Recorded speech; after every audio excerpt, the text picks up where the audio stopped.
আমি আজকে আপনাদেরকে দেখাবো কিভাবে এরকম একটি মিনিমাল লোগো সুন্দরভাবে একটি লোগো আপনারা বানাতে পারেন। তো আমার চ্যানেলটিকে সবাই সম্পূর্ণ ভিডিওটি দেখবেন, কেউ টেনে টেনে দেখবেন না। যদি স্কিপ করে দেখেন তাহলে বুঝতে পারবেন না যে আমি কিভাবে এত সুন্দর করে একটি লোগো বানালাম। আপনারাও দেখে আমার মতন একটি লোগো বানাতে পারবেন। আমি এই শেপটিকে ডিলিট করে দিচ্ছি, লোগোটিকে, এবং এই পেজটিকেও ডিলিট করে দিচ্ছি। দিয়ে আমি নতুন করে একটি আর্টবোর্ড নিচ্ছি। নতুন করে একটা আর্টবোর্ড নিলাম।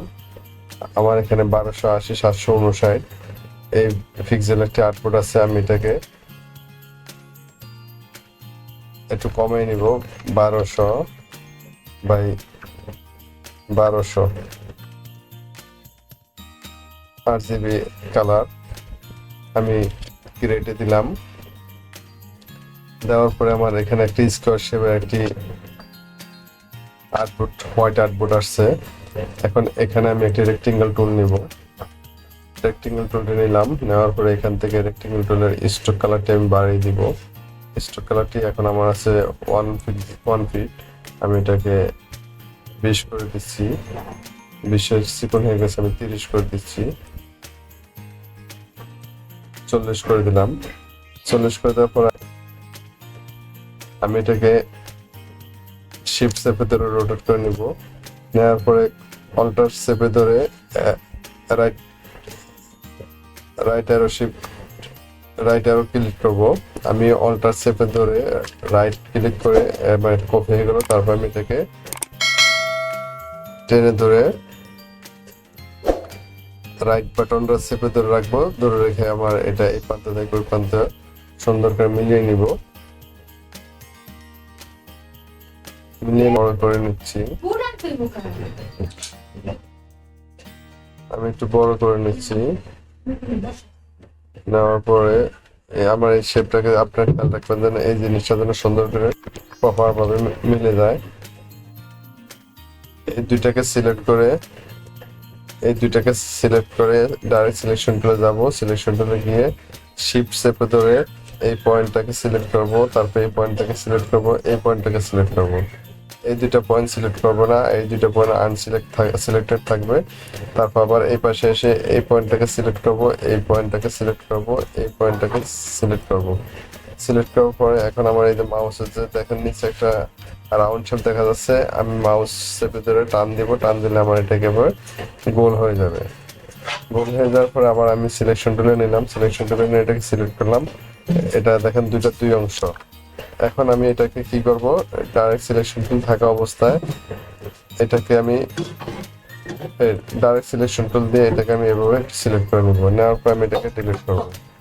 ডিলিট করে দেওয়ার পরে আমার এখানে দেখুন এটা কেটে গেছে, কিন্তু এই যে মাথার এই শেপগুলো কিন্তু স্ট্রেট হয়ে গেছে, কোনো রাউন্ড শেপ দেখা যাচ্ছে না। এই লোগোটা যদি রাউন্ড শেপ না হয়, এই মাথা দুটো যদি রাউন্ড শেপ না হয়, তাহলে এটা সুন্দর দেখাবে না। তো সেটা করার জন্য আমি স্ট্রোকে যাব। স্ট্রোকে গিয়ে এখান থেকে এই রাউন্ড ক্যাপ ক্লিক করলে এটা রাউন্ড হয়ে যাবে। দেখুন কত সুন্দর এটা রাউন্ড হয়ে গেল। এখন এটাকে চেপে ধরে তারপরে একটু ছোট করে নিব। ছোট করে নিয়ে আমি এটাকে এভাবে একটু ঘুরিয়ে নিব। নেওয়ার পরে তারপরে এটার স্ট্রোকটা আমি কমাই নিব। স্ট্রোকটা আমি 20 করে নিব। স্ট্রোকটা 20 করে নিলাম। নেওয়ার পর আমি ফিল কালারটাকে নান করে দিলাম। ফিল কালারটাকে আমি নান করে দিলাম। স্ট্রোকটাকে আমি একটু বাড়িয়ে নিচ্ছি। নেওয়ার পরে আমি এটাকে 37 করলাম। 37 করে এখন এটা সিলেক্ট করে রেখে আমি এখান থেকে যাব অবজেক্টে এসে এক্সপ্যান্ডে এসে আমি এটাকে এক্সপ্যান্ড করে নিলাম। নেওয়ার পরে সিলেক্ট থাকা অবস্থা আমি যাব পাথফাইন্ডারে। এই যে পাথফাইন্ডার, আপনারা যদি পাথফাইন্ডার অপশনটা খুঁজে না পান তাহলে আপনারা উইন্ডোজে আসবেন। উইন্ডোজে এসে এখানে এই যে পাথফাইন্ডার আছে, পাথফাইন্ডারে সিলেক্ট করলে এটা আপনার ডাইরেক্ট পোস্টে দেখা যাবে। আর শর্টকাটে পাওয়ার জন্য শিফট চেপে ধরে প্লাস চেপে ধরে কন্ট্রোল চেপে ধরে প্লাস চেপে 9 প্রেস করলে আপনার এই পাথফাইন্ডারটি আসবে। তো পাথফাইন্ডার আসার পরে আমরা এখান থেকে পাথফাইন্ডার ইউনিটি করে নেব। ইউনিটি করে নেওয়ার পর দেখুন এখন আমার এই লোগোটাকে আর আলাদা করা যাচ্ছে না, লোগোটা আর আলাদা হচ্ছে না। এখন আমি কি করব, এটার পিছনে একটি ব্যাকগ্রাউন্ড দিব। ব্যাকগ্রাউন্ড দেওয়ার জন্য এটার মতো সাইজ করে আমি একটা রেক্টেঙ্গেল টুল নিলাম, শেপ নিলাম। শেপ নেওয়ার পর আমি এটা কালারটা চেঞ্জ করে দিয়ে দিব। এই CMY কে সাইন কালারটা নিলাম, নেওয়ার পরে আমি এটাকে মাউসের রাইট ক্লিক করে অ্যারেঞ্জে আসবে, অ্যারেঞ্জে এসে সেন্ড টু ব্যাগে ক্লিক করব। করার পর দেখুন আমার লোগোটা উপরে চলে আসছে আর ব্যাকগ্রাউন্ডটা পিছনে চলে গেছে। এখন এটাকে আমি মিডলে করব।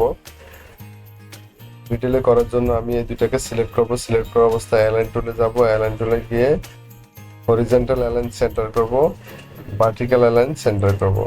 আমার এই লোগোটা সেন্টার হয়ে গেছে। লোগোটা সেন্টার হওয়ার পরে আমি এই লোগোটাকে সিলেক্ট করে আমি এইটার একটা কালার দিব।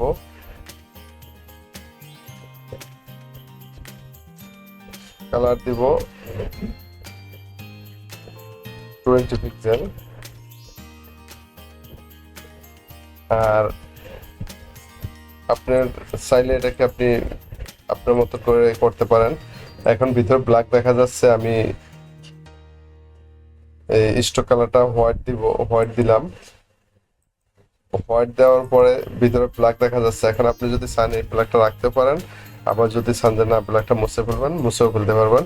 এখান থেকে জাস্ট এই ব্ল্যাক কালার ফিল কালারটা উপরে তুলে এখানে নান করে দিলেই এটা ব্ল্যাক কালারটা চলে গেল। সুন্দর একটি মিনিমাল লোগো বানিয়ে দেখালাম আপনাদেরকে। আপনার চ্যানেলটিকে যদি ভালো লাগে তাহলে অবশ্যই সাবস্ক্রাইব করবেন এবং পাশে থাকা বেল আইকনটিকে প্রেস করবেন আমার নতুন নতুন ভিডিও পাওয়ার জন্য।